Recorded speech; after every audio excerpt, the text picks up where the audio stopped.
As many of you know, I like to begin these shows from time to time with a reading from some great work of Western literature, a poem or an essay or maybe a novel. And so this week, I'm just going to start us off with a passage from one of our most profound poets. Let's look at the stats. I've got the facts. My money like Lizzo. My pockets are fat. Homie, I'm epic. Don't be a wap. Dog, it's a yarmulke. Homie, no cap.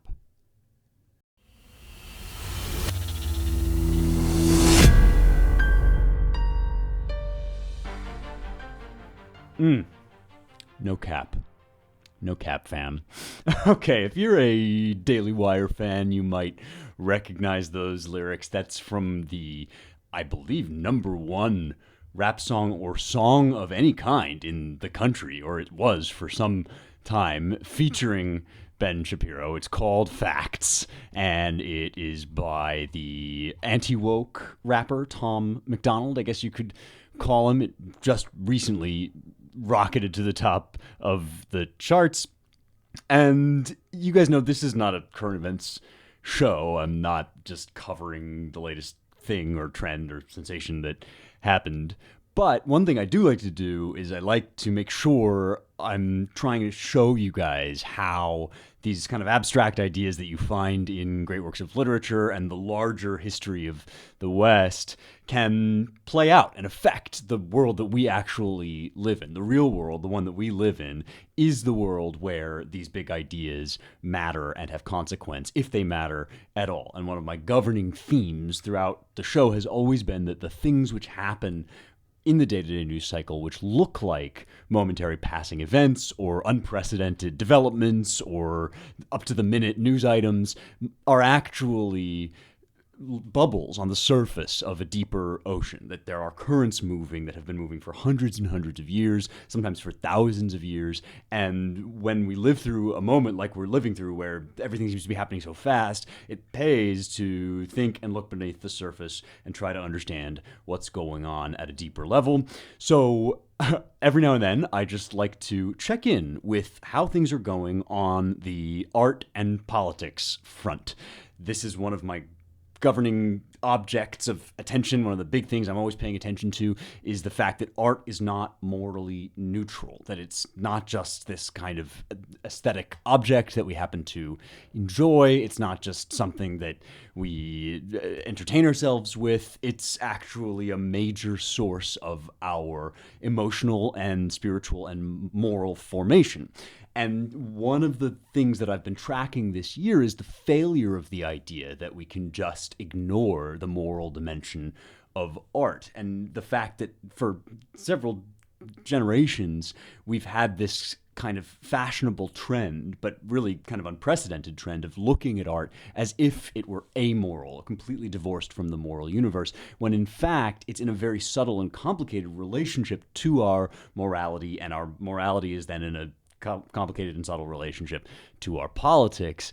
And so it's actually impossible, it's unsustainable to take this position that art has no relationship to politics or to morality. And that means that people have already started, without realizing it, to talk about art as if it were inherently moral and political, which it is, just not in the way that we typically think of when we use those words. When I say art is moral and political, you might be thinking, well, does that just mean that art is basically propaganda, that its characters have to come out and make these big speeches about their political ideas and teach people by hitting them over the head with didactic points? No, that's not what I mean at all. In fact, that's kind of the opposite of what I mean. Once you start doing that, once you start lecturing people about your politics or your philosophy or your morality, you've actually moved out of the domain of art. That's the moment you know you've stopped doing art, is when you do this kind of stuff that I do, which is criticism and direct analysis of ideas. Art has the opposite function, or it has the sort of other side of the coin, if you want to think of it that way, where what it's actually doing is it's showing you, it's not telling. It's revealing some aspect of the world, or trying to show you the world in a certain light, so that you have what Aristotle might have thought of as a mimetic response, because there's something inside your soul that responds to what the artist is putting on the page or on the screen or into your ears. This is a very, very ancient fact about art. In fact, it's an inescapable reality about how art works. And the next inescapable reality is that the way we're trained to feel emotions, especially when we're young and impressionable, shapes our character, what the Greeks would have called our ethos, which is where we get the word ethics. And so now when art is understood to be working on our emotions in this way, it necessarily is also working on our ethical character, the kind of person that we're going to grow up to be, the kind of way that we're going to see the world, which in turn is going to shape how we vote, how we run for office, how we engage in political life. And that's why art is inherently political. It's not because we, beat people over the head with our ideas in good art. It's because really good art gets under your skin in this way that informs your politics and shapes your politics, which is why people like me, when we talk about politics, are always harping on, quote unquote, the culture, which is a kind of overused term, but by which we basically just mean this form of soft power that art exerts. Percy Shelley said that the artists are the unacknowledged legislators of the world. I think it was poets specifically that he said do this, but everybody does this. And so a lot of the fights that you're hearing now between right and left are not actually anymore about whether art is going to be moral or whether art should have a moral or a moral purpose. They're much more about whose morals are going to win in art, whose morals are more fashionable, more sleek, more stylish, more earwormy, can get under your skin in that way, which is why you see people fighting on the left for these depictions of a particular racial makeup for the world, a particular kind of sexual morality, and then on the right you see this reaction against that and this effort to try and come up with a different way to make trad cool in art. And so these days, I've just been checking in every now and then on how this ongoing kind of transformation in our culture is proceeding. And this week, there are not one, but two really interesting things to talk about. One of them is the Ben Shapiro #1 chart. And the other one is the budding romance, or you might say courtship, not between Taylor Swift and Travis Kelce, the football player, but between the Taylor Swift industrial complex and the Biden administration and his 2024 run. So we're going to talk about all of that, and then only on Young Heretics will this happen. We're going to get from Ben Shapiro at the top of the charts to Thessalonike and the 9th century Byzantine debate over iconoclasm. I promise that you will only get this kind of content right here on this show. If you are listening to me and you haven't subscribed yet, go ahead and hit subscribe. And before we embark any further, I want to tell you a little bit about my friends at the Ancient Language Institute. I cannot recommend these guys to you highly enough. On Fridays, I've started doing this little series called Words, Words, Words, where I talk about translation and how to understand the transition that happens from Greek or Latin into English. Well, if you want, instead of dealing with translation, if you want to read ancient texts in the original language, in Greek, in Hebrew, in Latin, and now even in Old English, all you have to do is go to ancientlanguage.com/Young Heretics. This is your place to go no matter what position you're approaching this from. If you've never thought about a foreign language at all, or if you have some background or wherever you're at, these guys can help you to take your language learning to the next level. They do it in a really cool and natural way. So you're not just memorizing big lists of vocabulary. You're actually reading really quickly in the classroom. You'll get to read stuff like biblical sources. If you're taking Hebrew or Greek, you'll get to read some of the great poets of the Latin-speaking world, like Virgil. And now, this is the really cool one that they've just started rolling out, you can read in Anglo-Saxon, in Old English as well. Their summer term is now taking registrations, and the registration closes on April 13th. So now is the time to sign up for the summer term. You want to do it in advance because they fill up quickly. This summer, they've got beginner level cohorts, so getting into the ground floor if you want to this summer in Latin, Ancient Greek, and Anglo-Saxon, plus a whole bunch of other course offerings depending on where your sort of starting level is, or if you've already taken some courses with them. So one more time, it's ancientlanguage.com/Young Heretics, and you can only exclusively get this promo code if you're listening to my voice right now. It's so secret. The promo code of secrets and dark mysteries that nobody can get in anywhere in writing online. You can only find it here on the podcast. It's my name, Spencer, Spencer, and there are no E's in Clavin, but there are 2 E's in Spencer, plus various other letters. So ancientlanguage.com/Young Heretics. Sign up today for their summer courses. Registration closes April 13th. Promo code Spencer for 10% off.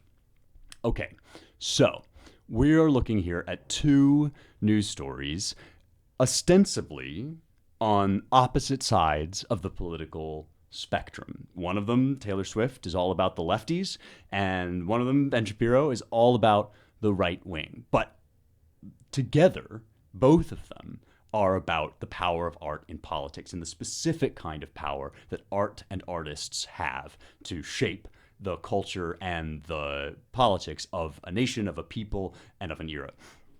I mentioned already that Ben Shapiro topped the charts with this big rap song. It's, I think, a huge coup for Ben. It's interesting. Obviously, Daily Wire is a major player in media, and most of my listeners are probably familiar with them in some respect or another, whether you're a regular listener or maybe you're on the left and you don't like them at all. I mean, I do like them. But whatever position you have about them, they're obviously a major force in media. But I think this is actually one of their biggest wins in a while, because when you successfully pull off something like this rap video, which is a pretty catchy song. Rap's not my big thing. I don't listen to it regularly, but I can tell this is a good version of rap. And it's also funny and self-aware and wry and kind of takes it's fleet of foot. It doesn't really hammer you over the head. You have made a real win in what we think of as the culture wars, because conservatives are famous for being squares and for plodding along in these didactic ways in their attempts at art. And this is the kind of takedown or slapdown that really sells. I mean, this is like, I can't believe I'm about to compare Ben Shapiro to Lil Nas X, but this is sort of Lil Nas X level trollery, where it's Shapiro's kind of doing their game, but better. And that's part of the point of calling out Cardi and all that in the lyrics. So if you haven't checked it out, go take a look. This is an example of how to do conservative media right if you're gonna be expressly political. But my main point here is that this is actually one of Ben's biggest wins in a while because of its cultural power, not because of the message that's being put forward in the text of the song, so much as the image that it presents of the right and of conservatism and that side of things. That this is the fun, the kind of combination of realism and fun that conservatism is offering. On the other side, Mr. Joe Biden, President Joe Biden, would like very much to accomplish that kind of cachet, to get that sort of class and cool and humor and appeal attached to his brand. And he needs it badly because his brand is hurting, and it's especially hurting with young people. These, both of the likely candidates for 2024 are roundly disliked. They're some of the most disliked candidates we've had in a while. This is a weird election where kind of nobody wants the matchup that we're getting, except that we seem to be unable to stop ourselves from choosing it. We're like hurtling it as if over a waterfall, and it's mostly about who you hate less. Both candidates, I think, are going to run to an extreme degree on not being the other guy, which has been true in politics for a while, but now it's really starkly true. But Biden, his problem, his sort of, among his many other problems, is that he's approximately a gajillion years old, I'm estimating here, but he is basically something out of Tales from the Crypt at this point. And you don't want to be too mean about this, but it gets so absurd that you just have to come right out and say it. He's kind of acting like a houseplant. He dodders around. He forgets where he's at in the middle of sentences. It's in fact quite sad to see. And what he needs is this infusion of youthful energy. He's losing young voters, which are typically an important demographic for the Democrats. He's thinking about how to do that. One classic way to do that is celebrity endorsement. You may or may not recall that Obama, even back in the day, talked to, I think it was Glozell, who is a YouTube star that does things like bathe in Cheerios. So this is a normal thing to do. But Taylor Swift is not a normal celebrity. She's not just your run-of-the-mill pop star. She has become kind of a sensation, and she's gathered this appeal unto herself that attaches to her artistic persona. It's the way that she kind of clothes her own life in her song lyrics that has really stuck in the minds of people who listen to her music.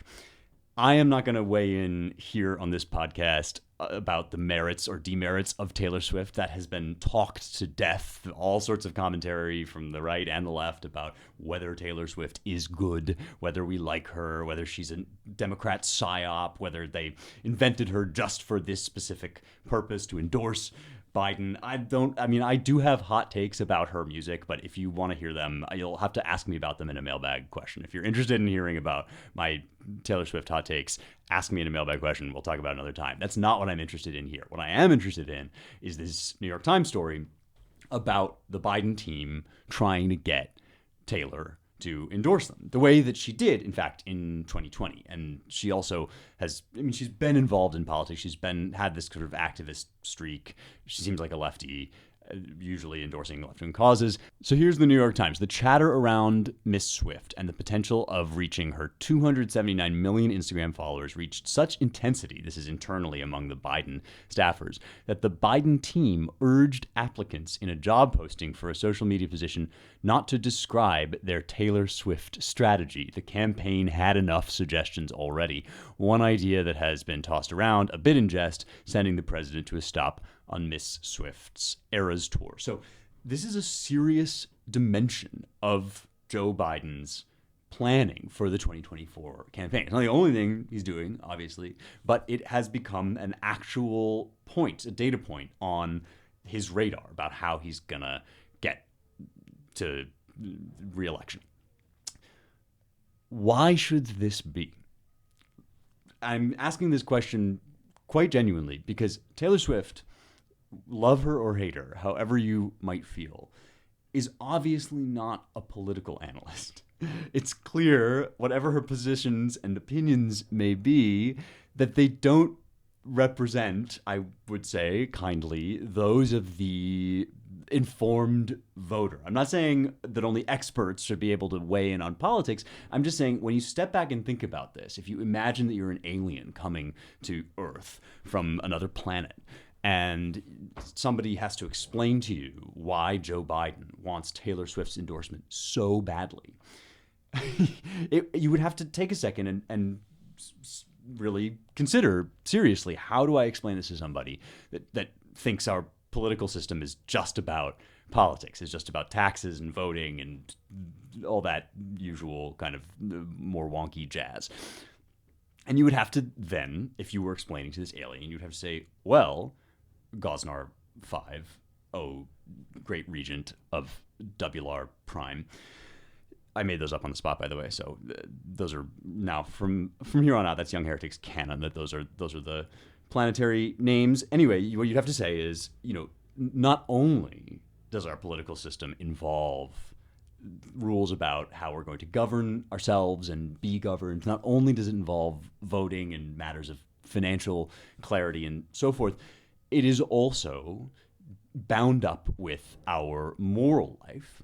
And our moral life and our society and the way that we shape our culture is informed profoundly, whether we like it or not, by our artists. People take artists very seriously, and that not only do they take art seriously, but when somebody makes good art, they start to have a kind of authority. Or even if they just make art that people like, they start to have this weird authority over other questions that aren't directly related to art and seem to be about politics. And so this cachet, this cultural appeal that somebody like Taylor Swift has, even though it should just be about what brands to buy or how to look cool or how to sound good, turns somehow into authority over political matters. And how does this happen? What's going on? Well, this brings us to another angle on a question that we talk about all the time on Young Heretics, and one that I typically approach from a slightly different perspective. So we talk all the time about what art does and what is on Young Heretics, but we haven't talked so much about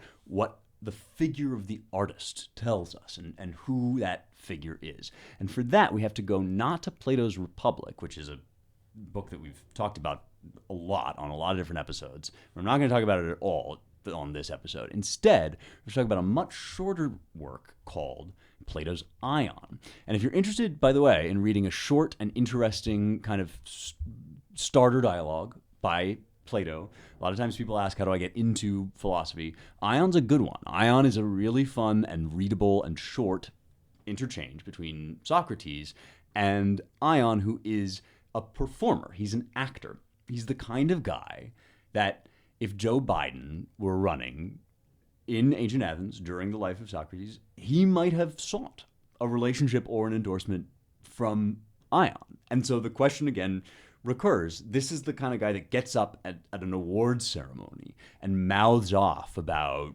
climate change. And everybody's like, oh, yes, climate change, very serious. Like, we must take it seriously because Ion said so. Leonardo DiCaprio, he was, the George Clooney of his day. And so Socrates, or Plato via Socrates, in this dialogue is amazingly engaging with exactly this question, like head on, looking at something that we still have to ask, which is, why do we care about what celebrities think about politics? Why does it matter? And the dialogue is really fun, and it's kind of one of those, I imagine this dialogue as like one of those arguments you have in the shower with somebody that's not actually there. So you imagine what you would say. If I had Leonardo DiCaprio here, if I had Kamala Harris in this room, if I were talking to Donald Trump, and then you have the whole argument with like your shampoo bottle, basically, that's kind of what I think of this dialogue as. And I'm not saying I know anything about whether or not this sort of conversation actually happened. It's just that Ion gets so thoroughly roasted in this dialogue in ways that he doesn't even understand and revealed to be kind of a nincompoop when he thinks that he knows all this stuff, that I just feel like this is Socrates, or Plato Socrates, having a like shower debate with the quintessential archetype of the dumb actor that everybody thinks is smart. And the way that he does it is he talks to Ion about what Ion recites. And the thing that Ion recites most frequently, because it's the most popular crowd-pleasing act, is Homer. Now, Socrates obviously has a complicated relationship to Homer, and Homer, in turn, has this outsized relationship to Athenian civilization. He's not their Bible, but he's the closest thing they have to a Bible, because they don't have a canonical text the way we have the Bible that serves as a work of authority in religious matters. Homer, the Iliad, the Odyssey, these epic poems have basically become a wellspring of shared cultural knowledge and reference, and in some cases, even explicit moral commentary. Ion performs these poems really well, it seems, with a lot of pathos and emotional connection. And at one point in the dialogue, we hear about how Ion, when he delivers these speeches, his hair stands on end and tears come from his eyes. So he's obviously got this he's like a method actor, he's got this real connection to the material.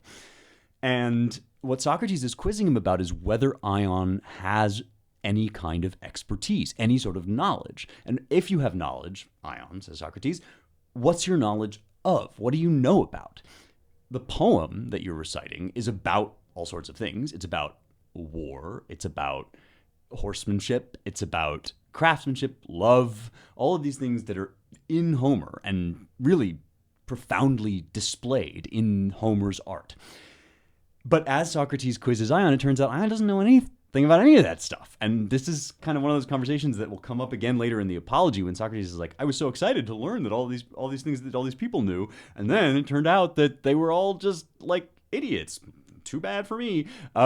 That's what's happening here. He's saying to Ion, like, you don't know anything that you pretend to know. Like, you talk with this enormous gravitas because Homer's words come through you. And it's not just that you're reciting something that somebody else who knew things said, because Homer also was not an expert in all of those things. And furthermore, you, Ion, seem to have this kind of natural authority, this easy solemnity with which you deliver these words as if they came from a deep, deep wellspring of knowledge within you, that you yourself knew all these things.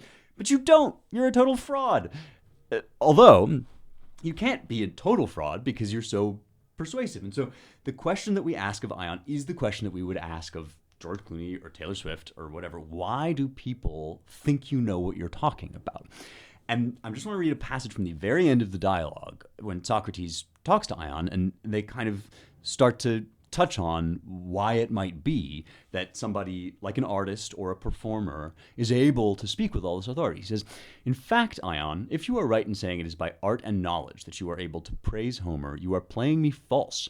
You have professed to me that you know any amount of fine things about Homer, and you promise to display them, but you are only deceiving me. And so far from displaying the subjects of your skill, you decline even to tell me what they are for all my entreaties. You are a perfect Proteus. This is a figure from mythology who could change shape, and in order to pin him down, you had to hold on to him while he changed into all these different forms. You are a perfect Proteus in the way you take on every kind of shape, twisting about this way and that, until at last you elude my grasp in the guise of a general, so as to avoid displaying your skill in Homeric lore. Now, if you are an artist, and, as I was just saying now, you only promised me a display about Homer to deceive me, you are playing me false. While, if you are no artist, but speak fully and finely about Homer, as I said you did, without any knowledge but by a divine dispensation, which causes you to be possessed by the poet, you play quite fair. Choose, therefore, which of the two you prefer us to call you, dishonest or divine. The difference is great, Socrates, for it is nobler to be called divine. And you may count on this nobler title in our minds, says Socrates. So it all has a kind of friendly ending. They part on friendly terms. And the way that they do it is Socrates says, if you aren't just a total fraud, if you're not just a total sham, then we can only conclude that there is a kind of divine inspiration that enters into you when you perform these works of art. And these poems, and even maybe Homer too, was inspired, and this is kind of Socrates' philosophical or even rational explanation for why poets are inspired by the muses, is because they're able to speak with this apparent authority about things that they know nothing about. So they must be getting this knowledge directly from some divine source of truth. Now, you can read this in two ways, and we can talk about it in terms of the Oscars and in terms of Taylor Swift in two ways. One is as a joke. This is like sarcasm, basically. You must be divinely inspired, my friend, because you obviously can talk out of your hat about things that you know nothing about. And this is just a polite way of saying you're full of BS, basically.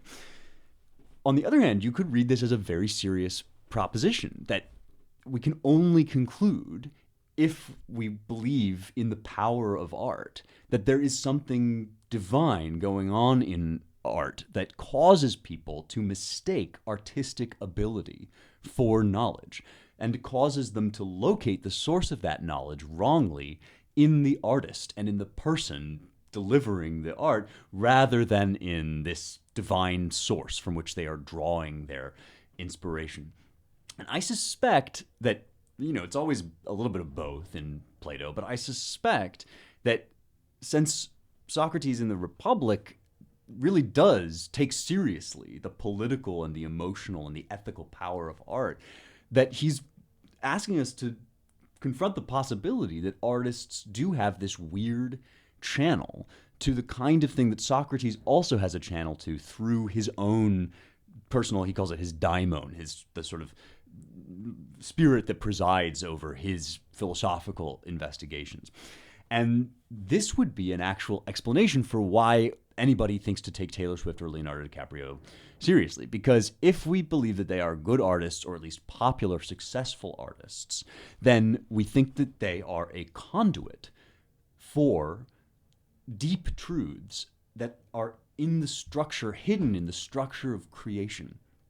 And those truths come through their particular words and actions and portrayals of material things in the world. Maybe I'm acting like a grieving mother, or I am painting a sunset, or whatever my art is. So I'm doing these particular material things. But in those material things, we find this luminous source of truth, that they can somehow convey the inner reality of what it's like to experience those things, to see those things. And so the artist becomes kind of a channel for the spiritual world into the material world. And he becomes like this bridge between spirit and flesh. And this is an incredibly mystical thing that reveals, in some sense, the nature of humanity in its fullest. Because I've been saying again and again that humanity just is this bridge between spirit and flesh. The way that we experience the world is to have these sensory material experiences. We are in some sense creatures of dirt and mud. And yet, in the structure of those experiences, we encounter spiritual truths. And so artists basically perform that link for us, which makes it seem as if they have knowledge about the particular material things that they're delivering and giving to you, that they know about tables or sunsets or grief or whatever. But really all they're doing, says Plato, is serving as a delivery service, basically. They're like pizza boys and girls of the universe.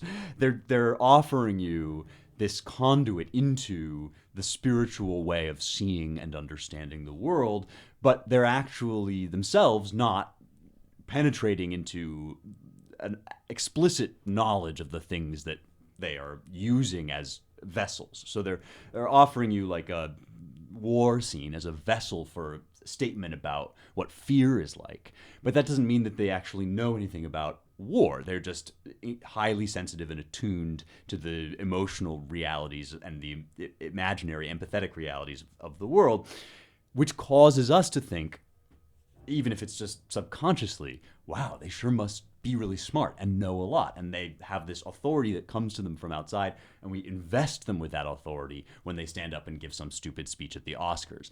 And that, I think, is why Biden wants Taylor Swift's endorsement, and why Ben's success on the charts is kind of a win. Because that power, rightly or wrongly, is something we do inherently recognize. We intuit and notice what artists are doing. And it doesn't mean that what Taylor Swift says is what you should do in the election. It just means that there's more than a stupid fangirl reason why people respond to artists like Taylor Swift in that way. They're having an instinctive and untutored and unaware response to a very profound aspect of the nature of art, which is that it serves as a bridge between spirit and flesh. This will now lead me into a few other aspects of this idea, because I promised you a sermon from 9th century AD Thessalonike, and by gum, I'm going to deliver. But first, that we have to take one more step as we dwell on this idea of art as bridge between spirit and flesh, and that is by way, if we're sort of thinking of ourselves as going back in time from Taylor Swift, we're going to make a stop in the 16th century with Sir Philip Sidney. Philip Sidney, I've got here the Penguin Classics edition of not only his Defense of Poetry, but a range of other Renaissance-era literary critical works. Philip Sidney is a really interesting guy that not many people read anymore, but he's a great way to get into the Aristotelian idea about art, which is a major inspiration for what I've been saying on this podcast generally, and we've talked a lot about Aristotle's Poetics, but Sidney kind of is part of this resurgence in this mimetic idea of art, that the way art encapsulates spiritual reality is through imitation of that reality, through reproducing or translating that reality into some kind of artistic form. And Sidney uses this, among other ideas, as a way of defending poetry, which is a funny thing to think that you would have to do, except that now we can think about the long history of the Platonic idea that poets are deceivers, that they don't know anything, that they are totally worthless and, in fact, even harmful to the state or need to be kept under tight control. And if you think about this guy who moves among the courts of Europe, he starts, Sidney begins his kind of courtly career in France with Charles IX, and then moves ultimately to Elizabeth I, QE1. The queen that just died recently is QE2. This is QE1. So this is the Elizabethan era. And in 1577, Philip Sidney ends up kind of rising up the ranks in Elizabeth's court. He leads a special embassy for her in that year. The next year, 1578, he starts writing poetry.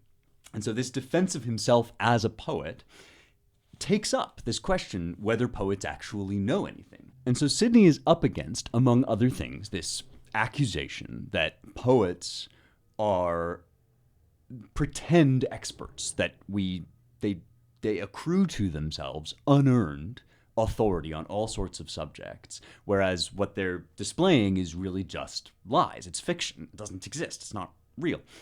And I wanted to read to you how he makes his defense, because I think it's helpful to hear from Sidney about what the real kind of truth is that arts and artists deliver. If we think of the Taylor Swift endorsement or the Oscar speech as the wrong kind of authority to attribute to artists, Sidney is going to tell us about what the right kind of authority is, or what kind of truth we should look to art to deliver. He says, to the second charge that poets, that is, should be the principal liars, I answer paradoxically but truly, I think truly, that of all writers under the sun, the poet is the least liar, and though he would, as a poet, can scarcely be a liar. He's saying even if poets wanted to, they couldn't lie. Not if they're really doing poetry, not if they're creating true poetry. The astronomer with his cousin the geometrician can hardly escape when they take upon them to measure the height of the stars. How often, think you, do the physicians lie when they aver things good for sickness, which afterwards send Charon a great number of souls drowned in a potion before they come to his ferry? So he's saying astronomers and geometricians can make mistakes, but they're measuring things that can't possibly be measured exactly, like the distance to the stars. Doctors tell all sorts of lies, pretend all sorts of knowledge that doesn't turn out to be true. We've had some experience of that recently in COVID. And no less of the rest which take upon them to affirm. Now, for the poet, he nothing affirms, and therefore never lieth. For, as I take it, to lie is to affirm that to be true, which is false.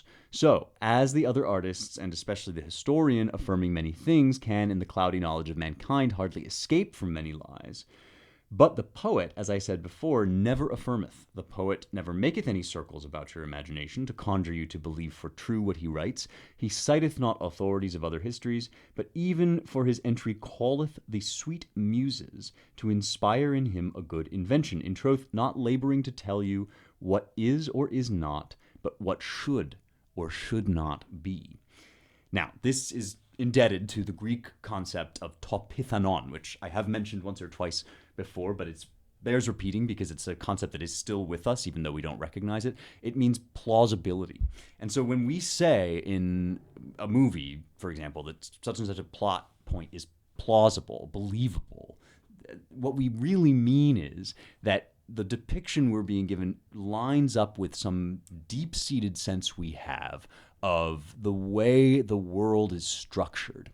This is why Aristotle says that poetry is more philosophical than history, because history can tell us things that just happen to have occurred. And those things may be real, but they don't necessarily display the essence of certain relationships between people or certain trajectories of cause and effect. The reason we want our poetry, that is our works of fiction, our movies, our songs, our plays, to be persuasive is because we want them to reveal to us the essence of things underneath the particularities, underneath, oh, this or that happened. And so Sidney is saying poets never lie because they're not telling you about facts. Ion's not trying to tell you about how to make a bit or a bridle. He's not trying to tell you about how to fight the Trojans. He's trying to use these material propositions, this happened, that happened, these physical facts, as conduits, gateways for an outline of the structure of reality itself. And that's how you get to the underlying spiritual truths in art. The way that happens is through some medium or other. But the thing that you're being delivered is not actually flesh. It's actually spirit. If we leave aside for a second the false authority that has been attributed to artists in our culture, and which has always been a temptation since the days of Ion and before, to attribute that kind of authority to artists. And if we instead think about the right authority to afford to art, we will find that it's crucial and central to our lives, but also doesn't require us to pay any attention to what Taylor Swift says about politics or Leonardo DiCaprio says about the polar ice caps. Artists are giving us insight into the heart of things. That's why we love them. That's why we care about them. That's why people go so crazy over them, because we are hungry, starved for spiritual truth. That's, in some sense, the most important truth of all. And especially right now, especially in our moment, where spiritual truth is unfashionable and has been basically treated as if it doesn't exist or doesn't matter. When somebody gives us even just a meager scrap of music or art or poetry that connects to us, that touches our soul, then you get people screaming in the streets like you have over Taylor Swift, and they're willing to do anything for her, to attribute to her any kind of glory, because these are hungry souls that are being fed. Now, you may think that they're being fed garbage, and I'm not inclined generally when I look out at the artistic scene to disagree with you, but they're being at least fed like souls in the artistic world. They're being shown a reality that is more than merely flesh. And because we're so hungry for that, and because we know instinctively that that world exists, we answer to it with our whole hearts. Understanding this, beginning to not just feel it and respond to it, but become aware of it, is actually the first step in learning to do politics well and humanely. It's not enough to have the right answers to this or that question or to be on the right team. You actually also have to know what kind of material you're dealing with when you're dealing with yourself and with other people. This is one thing that the left has been quite successful at in the past, is using emotional appeals. And the right is always saying, well, that doesn't matter and we shouldn't care about emotions. But emotions are a real part of the landscape, and they do give us information, just not of the material kind. Now I want to read to you a section from a sermon that speaks to this in, I think, its most profound core. We've kind of been drilling down from the superficial politics of the day into the nature of art as a conduit for spirit into flesh, and the nature of humanity as a conduit for spirit into flesh. Now I want to get to you a really interesting statement, I think, of this idea in its essence, which goes even beyond art and explains, it's the phenomenon that explains art and why art is the way it is. And this is a really deep cut, but that's why you come to me. That's why you come to Young Heretics. This is the classical education you didn't know you were missing. I am right now reading this giant book about the Byzantine Empire, which is a kind of understudied area of history for a lot of people, myself included. Fascinating stuff. There's just things on every page that I didn't know. And if you want to hear more about that, let me know. Maybe we'll do some Byzantine things. But I stumbled across, one of the things that I stumbled across in this book was this guy Leon the philosopher, or Leon the mathematician. And when I read this passage, my first thought, I took a picture of the paragraph that was about Leon the mathematician, and I sent it to a couple of buddies, and I said, he just like me for real. Because Leon was this priest who also dabbled in Greek philosophy and in fact was accused of Hellenism, which was a major charge. One of the things that happens in the Byzantine Empire is you get a lot of these fights that we've sometimes talked about over whether or not Christians should or can engage with pagan philosophy or whether it represents a kind of heresy. And so Leon, the mathematician, is accused of apostasy because he's so into, it seems like, probably Neoplatonic ideas. And importantly for us, his career straddles a turbulent moment in the history of East Roman, that is Byzantine thought about icons and about images. And this is really the era, the 9th century AD and thereabouts, is really the era when icons and imagery start to become important for the Eastern Church, what we think of as the Orthodox Church, as distinct from the Catholic Church, although that distinction is also gradually emerging during this time. So there's not been a full separation yet. Icons start to become a point of contention when some people, including emperors of the East, say that they violate the commandment not to make graven images, and that because God took on flesh as a human, he should either only be depicted as a human or not be depicted at all, because anything else is idolatry. And so it's kind of a return to the idea that the Jews had about their God that then is applied more broadly to other religious figures like Mary, that they shouldn't be, these icons, these images shouldn't be worshipped as kind of stand-ins for God, because then you've lost sight of the fact that God is spirit, that he's above and beyond. And the church is going to go back and forth, the empire is going to go back and forth for a bit. Leon, under the emperor Theophilos, is one of the anti-icon figures. He's one of the people that will argue against icons because, and partly perhaps as a kind of Platonic idea, God is so above the material world that it doesn't make sense to portray him. But, and this is what's really interesting, the church is going to go the other way. And this, to this day, now in Orthodox faith, you will see people venerating icons and using icons, I think they would argue, as a conduit to the divine, that is, as an artistic channel between spirit and flesh. Yes, it's just an image. Yes, it's just paint on a wood. Yes, it's just this stuff, this matter. But through contemplating it, just like all of my experiences are sensory, this sensory experience can lead me to a contemplation through this flesh into spirit. It's kind of an anti-Platonic argument where if you think of the Platonic argument being like, well, we just need to get away from the flesh so that we can get to the spirit, this pro-icon argument that's going to develop in the East is, no, the spirit is our conduit to the flesh, and the world of spirit and flesh is fused on earth. That's what earth is. It's the meeting between these two worlds, and they're overlaid on top of one another. So the reason that I thought about Leon, obviously, during this episode is because he's right at the heart of another hinge point over what art is. And to make matters even more juicy, despite the fact that he's on the anti-icon side, his one surviving homily, sermon, which is given in Thessalonike, the Church of Thessalonike, in the Feast of the Annunciation, his one surviving sermon tells this story in which an icon actually helps, is actually a good thing, an icon of, I believe it's the Virgin Mary.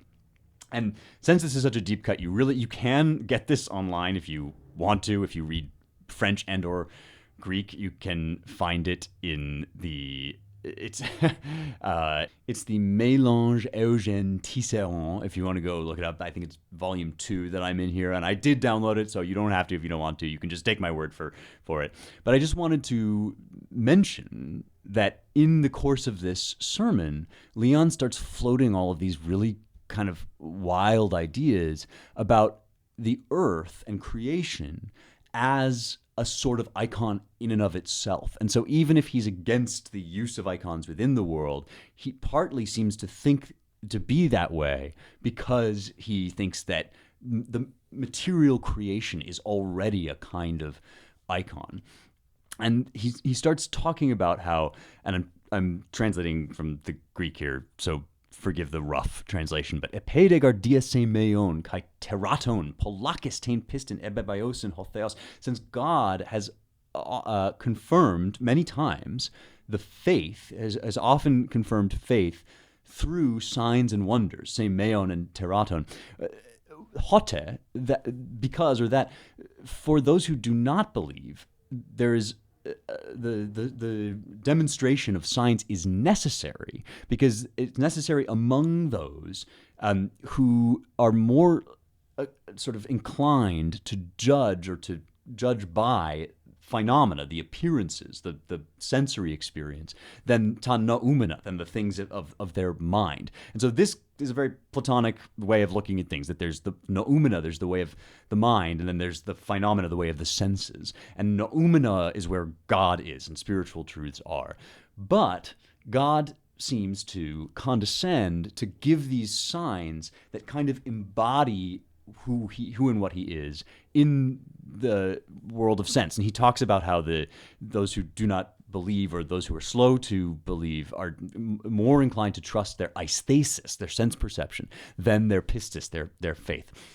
So what I think is going on here is that in the middle of this fight over icons, this guy, Leon, is starting to think his way through it and realize, even though he himself is against the veneration of icons, that for certain people, and I would argue basically everybody, in fact, that this is just our condition, for certain people, signs and wonders are like little works of art that God makes to lead them through the flesh into the spirit. And I'm being rough here with my translation and my interpretation of Leon, but I think that I'm getting on to what he's gesturing toward, which is that creation itself is a work of art. And I would argue, and this is me now, not Leon, I would argue that there is no other route into ta noumena, into the divine, transcendent things, that it's always been kind of fallacy to imagine that we are going to climb up there without any kind of spiritual or physical aid, and that when our iconoclasm goes so far that we just want no images at all, we actually deprive ourselves of our only route into life, because our life is embodied, our souls are embodied. And so the denial of this and the cutting off of people from their spiritual life has left us sort of bereft, so that we are desperately starving and hungry for anything that can serve as a conduit to any kind of spiritual life. And it sounds crazy to say that this is why people freak out about Taylor Swift, but I think this is kind of why people freak out about Taylor Swift, is because finally they found something that speaks to their hearts using the medium of the flesh. Now, I don't think that that is enough to create a revival, or even necessarily a source of a revival. I don't even think that, obviously you can abuse this connection between spirit and flesh in all sorts of ways, and Plato knew that as well as anybody else did. All I'm pointing out is that's the hunger that people are responding to, and that is, if you want to really crush it in the 21st century, if you want to make actual headway in the culture and in the world, that's how you have to figure out to talk to people, to reach the spirit through the flesh, not to deny the flesh, not to insist on ta noumena only on the brain, only on the mind, but to find some way of feeding people more richly than Taylor Swift or Leo DiCaprio can, by speaking to the spirit through the conduit of the flesh. All right. Nobody else is going to do that podcast episode, my friends. You will not find content like this anywhere else, from Ben Shapiro and Taylor Swift all the way to Leon the mathematician and the debate over icons in the Eastern Church. Hope that was interesting. It was certainly fun for me. Let's do the mailbag. Really fascinating mailbag question today. All these mailbag questions come to me via my Substack. And I don't want to toot my own horn or whatever, but my Substack's popping off a little. You can go to rejoiceevermore.substack.com and read some of what I'm writing over there. You can also sign up there to get a Friday newsletter, and once you sign up, you'll have email contact with me so that you can be in the mailbag and ask me questions. You also, similarly, can sign up for thenewjerusalem.substack.com, which is my joint Substack with my dad, and it has been a blast. We've been having so much fun writing back and forth to each other. It's about a lot of these issues. We've been getting into how to contact the spirit world in a non-tinfoil hat way that is less kooky than I just made it sound, how to contact the spirit world through the material world, the physical world, the fleshly world. Anyway, both of those Substacks come highly recommended, as I suppose they would from me. And if you go to the Rejoice Evermore one, you can be in the mailbag. Here's a mailbag question from Gideon. Gideon has been listening to an episode I did a while back about Israel and in its both modern and ancient forms, and about the relationship between the Jews, the Jewish people, and the Christian church.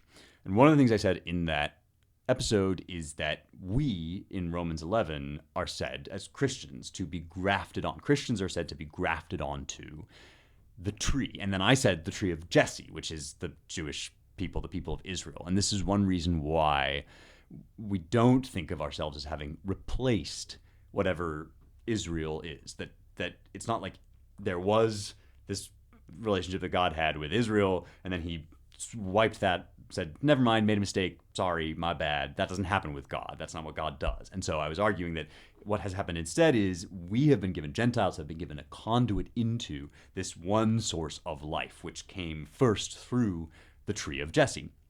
And Gideon asks, you say Jesse is the root, which the Gentiles are grafted into, but Isaiah already prophesied that the tree of Jesse is cut down. It is a stump.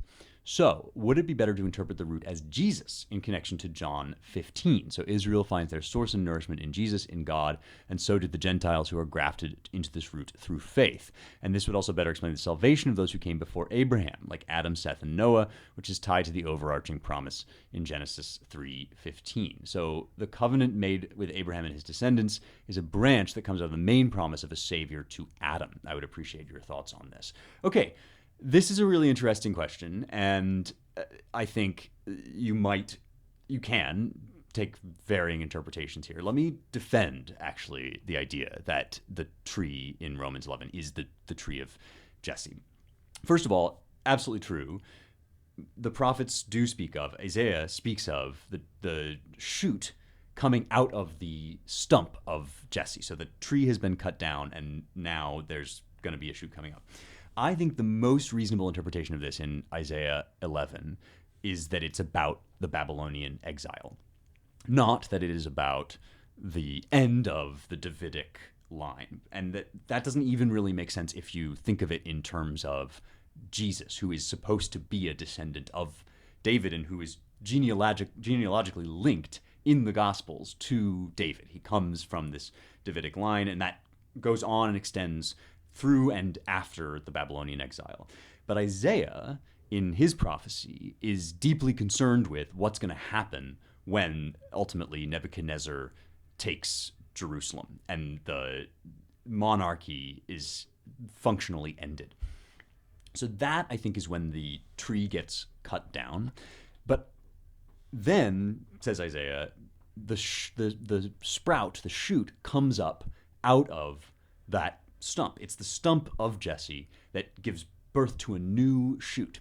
And so the Christian interpretation here, I think, is not that Jesus is the stump or the root, but that the stump is the Jewish line, which has suffered this violent interruption in terms of the Babylonian exile, but which is now going to put forth new fruits, new flowering, a new shoot. And that is Jesus. I think this is a messianic prophecy, no question. But in this image, Jesus is actually the shoot that comes out of Jesse. And then in turn, I think it's fair to say that the church is the tree that grows out of that. And so this would fit actually with, I think, my interpretation of Romans 11, because we're being grafted on like a new shoot almost to this stump of Jesse, which has suffered this terrible fall, this loss, but which is not then eradicated or erased. It's not like we've gotten rid of the line of Jesse. Then I think John 15, which is where Jesus says, I am the vine and you are the branches, still makes sense. He doesn't say I am the root. He says my Father is the vine grower. And I don't think, since these are images and metaphors, obviously, I don't think that we need to imagine this tree always in exactly the same way and say that, like, if Jesus is the vine, then he can't be the stump, or he can't be the whatever. So I don't want to be like super literalist about it in that particular way. But I do want to say that I think that this interpretation actually makes sense with the way that the gospel writers portray Jesus, which is as, at least in the flesh, this descendant from the Davidic line. And in the spirit, he is the fulfillment of the messianic prophecy, which again is that a shoot is going to rise up out of the stump being the tree that has suffered this exile, or this being cut down. My other reason for thinking this is because the idea that Israel is the olive branch, that the people of Israel are the olive branch, or the olive tree, or the olive root, is not limited to Isaiah. This comes up in a bunch of other places. Jeremiah 11:16, God refers to Israel as an olive tree. In Hosea 14:6, the Bible talks about Israel as an olive tree. This is a kind of motif that comes back again and again. And it is also consistent with the post-gospel tradition. So if you look up images of the tree of Jesse, you will find that it is routinely represented as that lineage that ultimately leads, among Christians at least, that ultimately leads to Jesus. As I always say when I talk about these sorts of things, don't at me, by which I don't mean don't argue with me, you're more than welcome to, but just I'm not preaching at you about what you need to believe to be a part of the right church or whatever. I'm just telling you what, on the basis of my scholarship, seems to make the most sense, which is that we're dealing here with a repeated biblical motif and a prophecy about what's going to happen to the nation of Israel, which, by the way, as you say, does have roots before Abraham. I think that if the people of Israel are the tree of Jesse, then it is possible to imagine that under the soil there's not only the people before Abraham and Adam and the fall, but really the whole foundation of the cosmos, because God's providence ordains all of this in advance, which is how I think Jesus in time can come at the end of this lineage, but also in a certain sense can be the spiritual root of it all, because not one thing was made without him that was made. If you read the Meditations on the Tarot, which is a book I'm actually going through on my Substack, he talks a lot about how certain images have this kind of vertical repetition, and I'm interpreting here, they're almost like fractals. They go up and up and up. And so you can talk about both the historical people of Israel. I think this was my point in the episode, if I recall correctly. You talk about the historical people of Israel, but then you also talk about the larger spiritual realities that history and those people stand in for. And I think you can map it out in these like concentric circles onto the church and onto humanity and humanity's relationship with God, and even just creation and its relationship with God. So it's not like I'm saying no other interpretation than this is right. I just think that Paul is probably talking about the tree of Jesse, and the tree of Jesse is probably Israel, because that just seems to be the way that the Bible talks about this stuff, or rather that's the motif that the biblical authors use again and again and return to. And so I think Paul, who had Jews in his audience in Romans, would have been talking about that. All right. Great question. Thanks for asking. Always love to nerd out about this stuff. Send me translation questions too. I'm doing these words series where I talk about translation. I feel like an addict on that series because you guys keep sending me these questions, and I'm like, oh, there are other things maybe I should do on Fridays, but maybe I'll just take another translation question. Maybe we'll just keep doing this. Somebody sent me an email that said, do quit your day job, because they like the translation one. So send me questions for the Friday series on words. Sign up for my Substack. Share this podcast. Let the people know. Tweet about it. Subscribe. Give it 5 stars. Really, all that stuff is very, very helpful to me. And there are links for everything that I've talked about in the description of this episode if you want to learn more about the stuff that I do. That's it for me this week. I will see you next time for more truth, beauty, and the stuff that matters.